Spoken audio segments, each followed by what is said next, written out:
जगची धर्म जगाला प्रेम अर्पावे। जगी जे हीन अतिपतिता जगी। नमस्कार, माझे नाव दिशिता अमित महाजन। मी आज साने गुरुजी यांच्या श्यामची आई या पुस्तकातून 26व्या भागाचे कथन करणार आहे। बंधू प्रेमाची शिकवण। मे महिन्याची सुट्टी होती। आम्ही सारी भावंडे त्यावेळी घरी जमलो होतो। पुण्यास मामांकडे शिकावयास राहिलेला माझा मोठा भाऊ घरी आला होता। तो पुण्यास देवीच्या साथीत आजारी पडला होता। त्याला आतोनात देवी आल्या होत्या। अंगावर तीळ ठेवण्यासही जागा नव्हती। मोठ्या मुश्किलीने तो वाचला होता। मी दापोलीस जवळच शिकावयास राहिलेला होतो। मला घरी जाता येत असे। शनिवार रविवार सुद्धा मनात आले तर मी घरी जाऊन यावयाचे, परंतु माझा मोठा भाऊ 2 वर्षांनी घरी येत असे। त्यावेळेस तो 2 वर्षांनी घरी आला होता। दुखण्यातून उठून अशक्त होऊन घरी आला होता। देवीच्या रोगातून उठलेल्या माणसाच्या अंगात उष्णता फार वाढते। देवीची फार आग असते। काहीतरी थंड पदार्थ पोटात जावयाची आवश्यकता असते। गुलकंद देणे सर्वात चांगले, परंतु आमच्या घरी कुठला गुलकंद, पैसे कोठून आणावयाचे? परंतु माझ्या आईने गरिबीचाच उपाय शोधून काढला। कांदा फार थंड असतो। कांदा फार स्वस्त आहे, पौष्टिकही आहे। कांद्यात फॉस्फरस आहे असे डॉक्टर सांगतात। तुरुंगात असताना आम्ही कांद्यास राष्ट्रीय अन्न म्हणत असू, कारण नेहमी कांदा असेच। कांदा भाकर खाणाऱ्या मावळ्यांनीच केवढा पराक्रम केला। शारीरिक श्रम भरपूर करणाऱ्यास कांद्यापासून अपाय नाही, परंतु केवळ बौद्धिक श्रम करणाऱ्यास मात्र तो बरा नव्हे। कांद्याचे गुणधर्म काही असो। माझ्या आईने कांद्यांना अर्धवट वाफ दिली। वरची साले काढून ते गुळाच्या पाकात घातले। हा कांदी पाक फार थंड असतो असे सांगतात। आई माझ्या मोठ्या भावास रोज पाकातील 2-3 कांदे देऊ लागली। मी एक दिवस आईला म्हटले, आई आम्हाला कधी पाकातला कांदा देऊ नकोस हो। मी तुझा नावडताच मुळी। दादाला कांदेने बिंदे, त्याला भातावर तूप जास्त, दही जास्त, आम्हाला काही नाही। आम्ही जवळचे ना, आम्ही नेहमी घरी येतो। आम्हाला कोण विचारतो? जवळ असे तर कोपऱ्यात बसे, लांबचे स्वप्ने दिसे। आहे बोवा, दादाची मात्र समान आहे। मला तरी देवी आल्या असत्या तर बरे झाले असते। मिळाला असता कांदे पाक, मिळाले असते दही दूध, मिळाले असते गाईचे तूप। माझे शब्द ऐकून दादास वाईट वाटले। माझा दादा थोर मनाचा होता। शिकण्यासाठी त्यालाही पुष्कळ कष्ट करावे लागत होते, परंतु मुकाट्याने सारे सहन करीत असे। माझ्यासारखा खट्याळ खोडसाळ तो नव्हता। शांत व धीमा होता। समुद्र जसा आत वडवा नळाने जळत असतो तसा तो आत दुःखाने अपमानाने जळे, परंतु तोंडातून ब्र कधी काढीत नसे। तो मनातील दुःख कधी कोणास सांगत नसे। स्वतःचे दुःख स्वतःची करून कहाणी दुसऱ्यास सांगून त्याला आणखी का दुःख द्या असे तो म्हणे। दादा आईला म्हणाला, खरेच आई, मला एकट्याला खायला लाज वाटते हो। उद्यापासून मला देऊ नकोस। साऱ्यांना देणार असशील तरच मला दे। देवी बऱ्या झाल्या, आता काय? बरणीत आहे तो 4 दिवस आम्ही सारी मिळून खाऊ। आई म्हणाली, अरे तुम्ही माझी कुणी सावत्र का मुले आहात? श्याम, असे रे काय घालून पाडून बोलतोस? अरे त्याच्या तळपायांची डोळ्यांची सारखी आग होत असते। रात्री तळमळत असतो, त्याला झोप येत नाही, हे तुला माहित नाही का? त्याला थंडावा मिळावा म्हणून हे औषध आहे। खाण्यासाठीच का जन्म आहे? म्हणे मला का नाही देवी आल्या? श्याम, अरे असे म्हणावे का? देवाला काय वाटेल? चांगले धडधाकट शरीर दिले आहे तर तुला नसती भूते आठवतात? असे करू नये श्याम, तू का आता लहान आहेस? मग पोथ्या पुराणे कशाला रे वाचतोस ती? रामावर लक्ष्मणाचे भरताचे किती प्रेम, उगीच वाचायचे वाटते? काही त्यातला गुण घ्यावा। तुझाच ना तो भाऊ का कोणी परका आहे? अरे परक्याचाही हेवा करू नये। परक्यालाही तो आजारी असेल तर द्यावे। तो घरी आलास म्हणजे तुझ्या पायांना नाही का मी तेल सोडीत? कढत पाणी दे। तू घरी आलास म्हणजे काही गोड करून मी नाही का तुला घाली? नारळी पाक पानकाच्या वड्या नाही तर दुसरे काहीतरी नाही का करून देत बरोबर? भावाचा का असा मत्सर करावा? पुढे मग मोठेपणी एकमेकांची तोंडेही नाही रे पाहणार. असे नको हो करू श्याम. दादा आईला म्हणाला, आई तू उगीच मनाला लावून घेतेस. श्यामच्या मनात नसते हो काही. चल तू आम्हाला आज पानग्या करून देणार आहेस ना? मी आणू केळीचे फाळके काढून? आई म्हणाली, जा रे श्याम, फाळके काढून आण. सूर्याचे पाने नको हो कापू. ते पान कापे घे व वरची पाने काप. जा. मी गेलो व पान काप्याने केळीच्या उंच गेलेल्या डांगा कापून खाली पाडल्या. पाने नीट कापून घरी आणली. अण्णा टाटोळा मला वाजवायला दे, मी फटफटे करीन, बाबुल्या म्हणाला. आई पानग्या करावयास बसली. कडक कडक पानगी आम्ही खाऊ लागलो. वरती लोणी फासले होते त्यामुळे फारच छान लागत होती.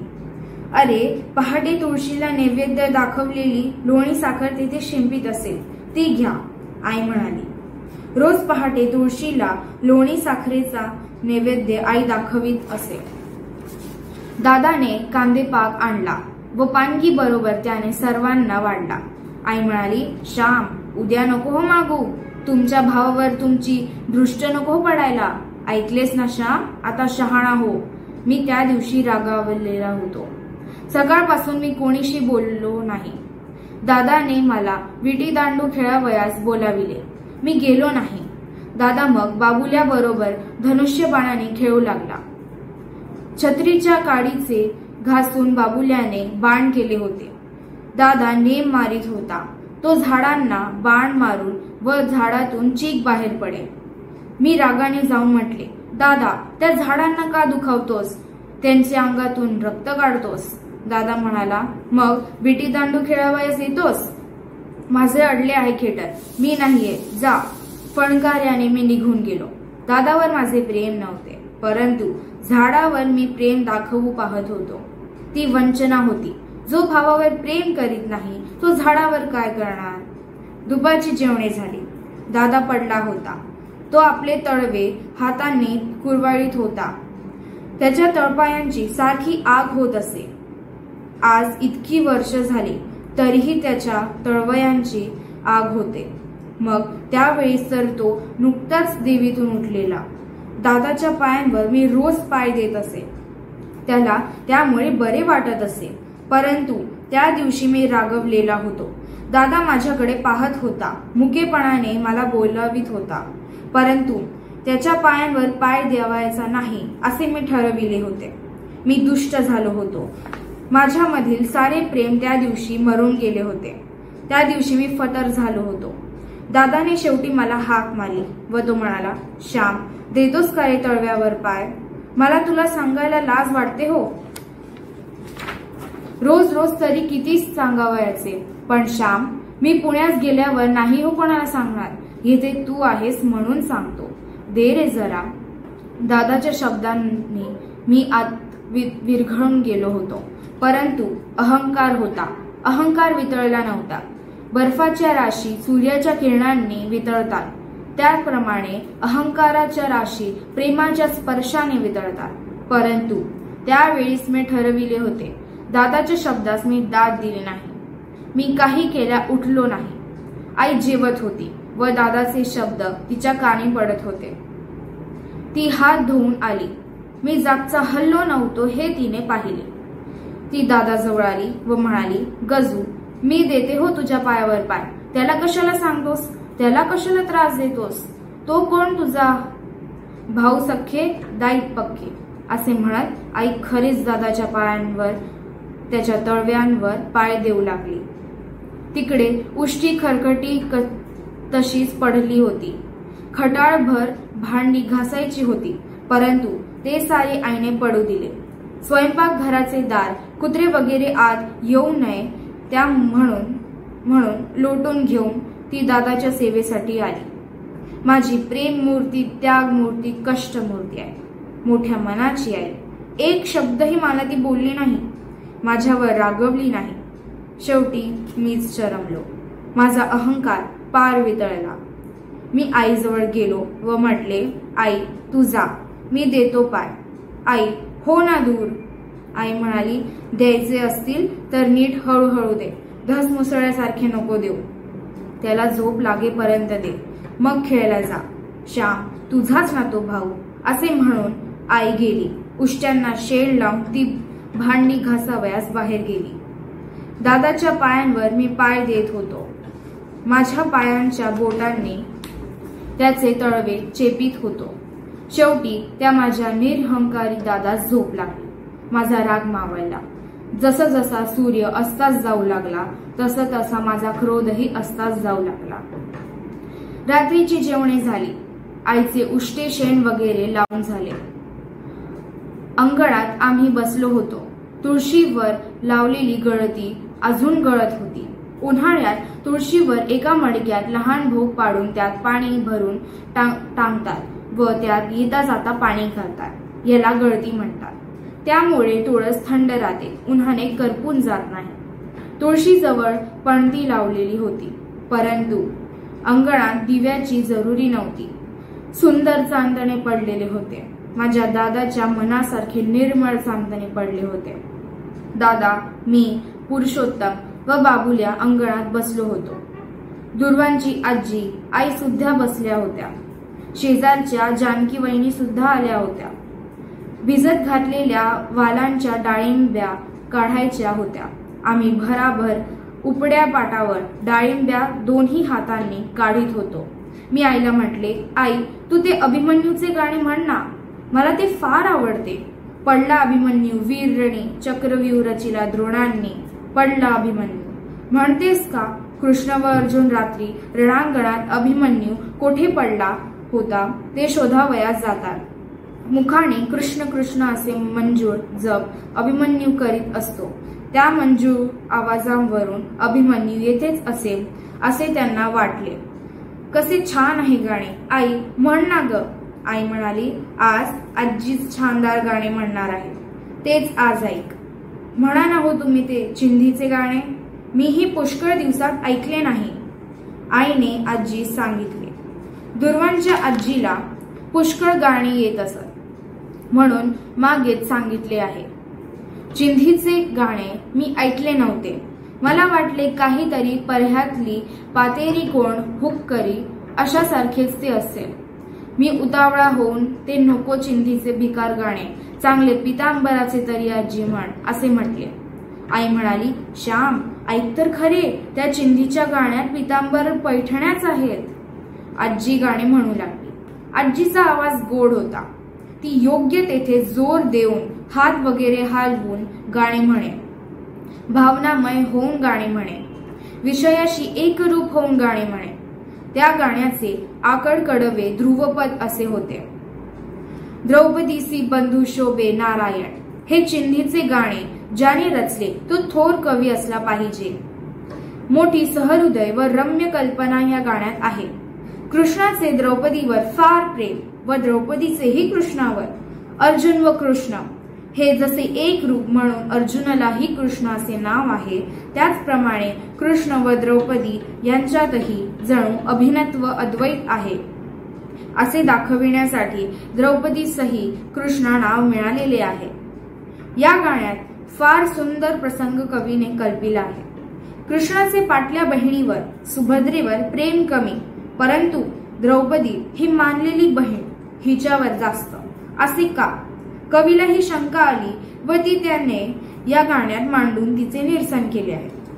प्रसंग असा आहे, एके दिवशी तीनही लोकी फेरी करणारे नारद ब्रह्मवीणा खांद्यावर टाकून भक्तिप्रेमाने गाणी म्हणत कृष्णाकडे आले. नारद हे तीनही लोकात म्हणजे सूर, नर, असुर या तीनही लोकात सात्विक, राजस व तमस, श्रेष्ठ, मध्यम व कनिष्ठ अशा तीनही प्रकारच्या लोकात फिरत. त्यामुळे त्यांना नाना अनुभव येत, नाना दृश्य पहावयास मिळत. कोणाचा महिमा वाढव, कोणाचा तरी दूर कर. कोठे कोपऱ्यात सुगंधी फूल फुललेले असले तर त्याचा वास सर्वत्र ने इत्यादी काम ते करीत असावयाचे. त्यांना सर्वांच्याकडे स्थान असे, कारण ते निस्पृह होते. व सर्वांच्या कल्याणासाठी ते झटत असत। यावेळेस पांडवांकडे कृष्ण पाहुणा आलेला होता। नारदाला पाहताच कृष्णदेव उठले व त्यांनी त्यास क्षेमालिंगन दिले व कुशल प्रश्न केले। नारद म्हणाले, देवा, आज तुझ्यावर दावा करण्यासाठी मी आलो आहे। कृष्ण म्हणजे समदृष्टी, निष्पक्षपाती असे मी सर्वत्र सांगतो, परंतु एके ठिकाणी मला कोणी म्हटले, नारदा, पुरे तुझ्या कृष्णाची स्तुती।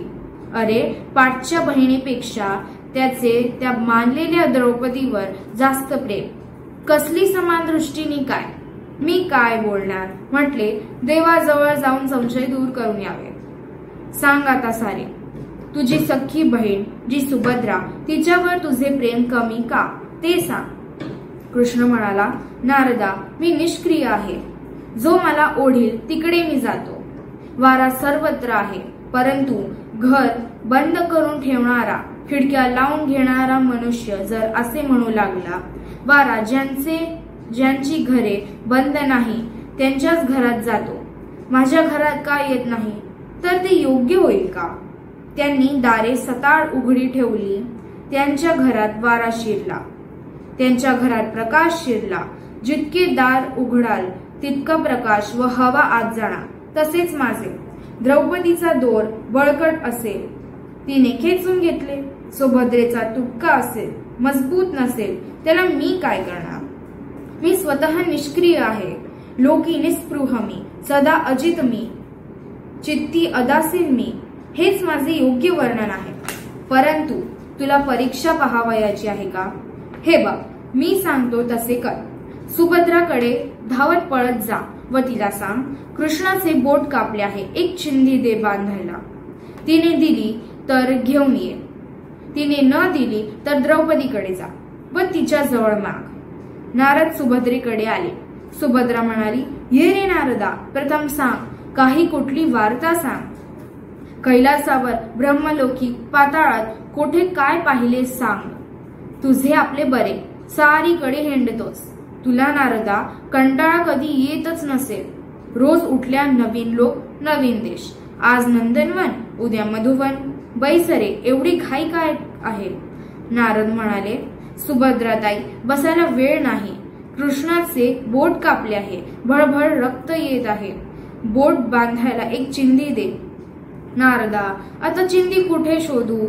हा पितांबर, हा त्यांनी उत्तर दिग्विजयाच्या वेळीस आणला, आणि हा शालू, हा कुंती भोज राजाने भेट म्हणून पाठविला होता। नारदा, घरात एक चिंधी सापडेल तर शपथ। ही मौल्यवान पैठणी नारदा, चिंधी नाही रे, असे सुभद्रा म्हणाली। बरे तर मी द्रौपदीताईकडे जातो, असे म्हणून नारदा निघाले। द्रौपदी कृष्ण कृष्ण म्हणत फुलांचा हार गुंफीत होती। नारदाला पाहताच द्रौपदी उठली। ये नारदा, हा हार तुझ्याच गळ्यात घालते। बैस या चौरंगावर, हल्ली माझा कृष्ण येते आहे म्हणून आलाच नाही रे। याच्या भोवती तुम्ही सारे भुंगे जमावयाचे, पण माझा कृष्ण सारा लुटू नका हो, मला ठेवा थोडा। द्रौपदी, थट्टा करावयाला वेळ नाही, बोलावयाला वेळ नाही। कृष्णाचे बोट कापले आहे, एक चिंधी दे आधी। नारद घाबऱ्या घाबऱ्या म्हणाला, खरे का नारदा, किती सेरे कापले? माझ्या कृष्णाचे बोट कापले? अरे रे, असे म्हणून नेसूचा पितांबरच फाडून चिंधी दिली। भर जरी ग पितांबर दिला फाडून द्रौपदीस बंधू शोभे नारायण। माझ्या आजीने गाणे इतके भावपूर्ण म्हटले की मी तल्लीन होऊन गेलो होतो। डाळिंब्या काढायचे विसरून गेलो होतो। गाणे झाले। मला आई म्हणाली, श्याम, आवडले की नाही?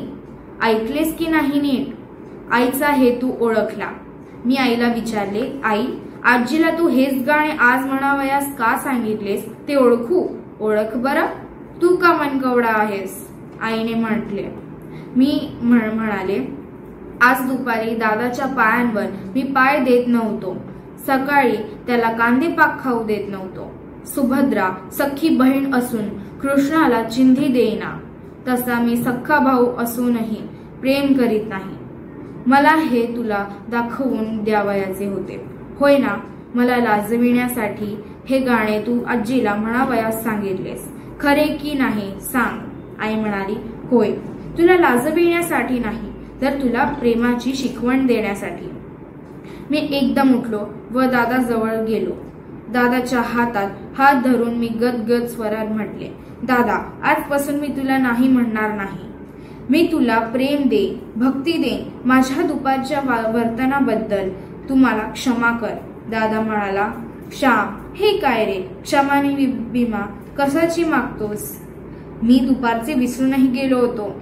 आकाशातील ढग क्षणभर असतात, तसा तुझा राग, तुझा लहरी स्वभाव मला माहीत आहे, आणि तुझे मन स्फटिकाप्रमाणे निर्मळ आहे हेही मला माहीत आहे. आई, आम्ही कधी एकमेकास अंतर देणार नाही.